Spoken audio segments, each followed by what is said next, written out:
Yay to spring! Oh!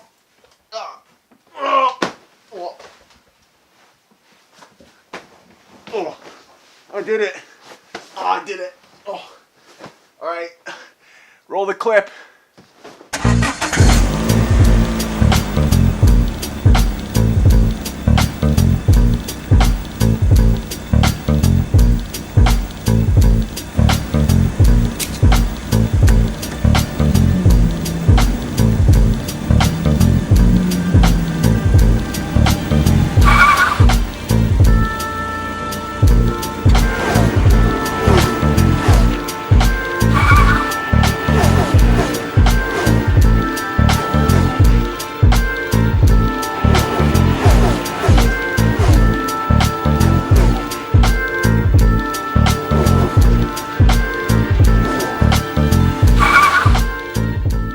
So the question, how has ministry been? Ministry in Copenhagen has been great. As a team, we keep asking ourselves, why is it that Danes are rejecting the gospel?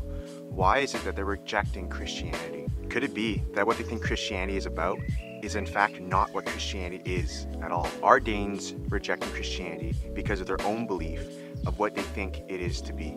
We started to ask students multiple questions in multiple campuses, asking them what do they think Christianity is about. Many shared how they think Christianity is about being a good person, doing good deeds, doing good to others, having moral values, having core values, having a guideline to live life. Others have shared it is a religion, or it is a belief in faith or in God.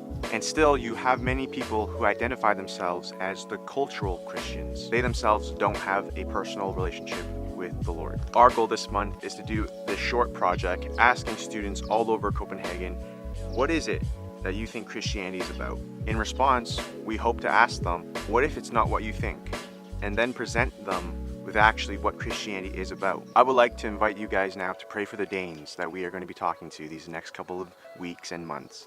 Pray that when we talk to them and actually give them the biblical response of what it actually means to be a Christian or what Christianity is actually about, pray that when they hear the gospel and the Christian's perspective of Christianity, that they will see a difference in their own view of what Christianity is to them. Also, a very important thing is we are only a couple weeks away from having the Canadians come over to Copenhagen for their May summer mission trip. The team and I were doing preparations, preparing for their arrival. We're leading orientation and doing a lot of other different things. So please pray for wisdom as well in that we can get these things done in time before the Canadians arrive to Copenhagen. Okay, so that's all for the ministry end. Let's now go into what God has been teaching me this month. And for that, I think it's best if we switch locations. April has been an emotional roller coaster. I am emotionally drained, but also filled with so much peace and joy at the same time. As I reflect, God's been speaking to me so clearly through His words, preparing me for this day. On April 12th, I received news from my family that my grandmother passed away. She passed away peacefully from a heart attack in her sleep. My grandmother's health has been deteriorating since September and has been dealing with many different health problems. Long story short, she's been suffering throughout this entire year, but still, even through her suffering, she's remained in Christ. It's very clear to me that God's been preparing me for this day, speaking to me these past few weeks while dwelling in His Word. We first start in Psalm 16. The reminder that has been given to me is that the Lord is my counsel, that I can take refuge in the Lord, and that because I've set the Lord always before me, my heart is still glad and my heart still rejoices in the Lord. I love how in Psalm 16 it says that the Lord is at my right hand and I will not be shaken. Therefore, my heart is glad and my whole being rejoices. Here's the thing that just impacted me the most is the last verse. You make known to me the path of life. In your presence, there is fullness of joy. The Lord's just been reminding me and asking me, what does God's presence look like? What does it actually mean to be in God's presence?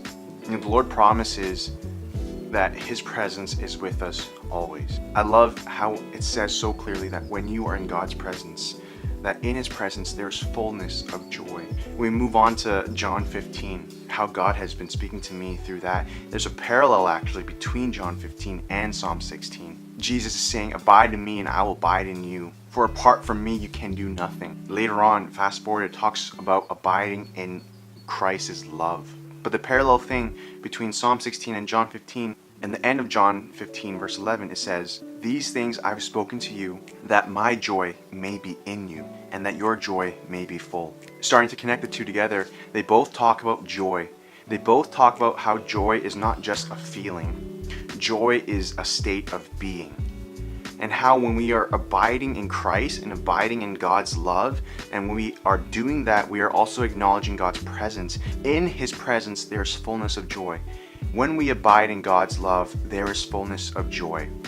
The joy that is a state of being, the joy that is so related to faith, that even through trials, even through tough times, the good, the bad, the ugly, we can still rejoice and be joyful because we are with Christ. Christ is with us. Christ is in us. We acknowledge Him. We abide in Him. And it's not easy. The trials, the sufferings that you go through, it's tough. But at the same time, the beauty is that even through the trials, we can still be at peace and still be joyful because we are with Christ. And finally, the Lord used Psalm 23 to speak to me so clearly the day of my grandmother's passing. And this is what the Lord reminded me of. The Lord is my shepherd, and I shall not want. He makes me lie down in green pastures. He leads me beside still waters. He restores my soul. He leads me in paths of righteousness for His name's sake. Even though I walk through the valley of shadow of death, I fear no evil, for the Lord is with me. The Lord's rod, His staff, they comfort me. So there's a reason why I'm sharing this with you guys. Not only is it because this is part of my life, but I really want to encourage you guys with the same thing. Maybe some of you guys here are going through a tough time right now. Maybe you yourself are dealing with the loss of a family member. Or maybe you are just having pain in your body or just going through a tough time. And maybe you might not be even going through a tough time and you're just living life regularly. Life is good. I want to encourage you guys to acknowledge God's presence daily. That each day you choose to say, "Lord, I abide in you." May this be a reminder to you that the Lord is your shepherd, that the Lord is all that you need. He is comforting, He restores your soul, He's everything. That is truly amazing, that we have a God who loves us so much, a God who cares for us so much, that we can cling on to Him through our tough times and through our good times as well. And we do that by acknowledging Him, acknowledging His presence, and being in His presence while abiding in His love. So that's pretty much it. Thank you guys for watching. Next time you see me, it will be in May. And in May, we have a bunch of Canadians coming for their summer mission trip. So you'll get to see more of that and more of them as I interact with them and I do ministry with them. Until then, I hope you guys were encouraged by today's video. Thank you guys for watching. As always, it is a pleasure making a video for you guys. I'm always eager to open up my life and share with you guys what the Lord's been teaching me and how ministry has been here. I want you guys to experience the things that I'm experiencing here in Copenhagen. So until next time, Gul Vicina Dai.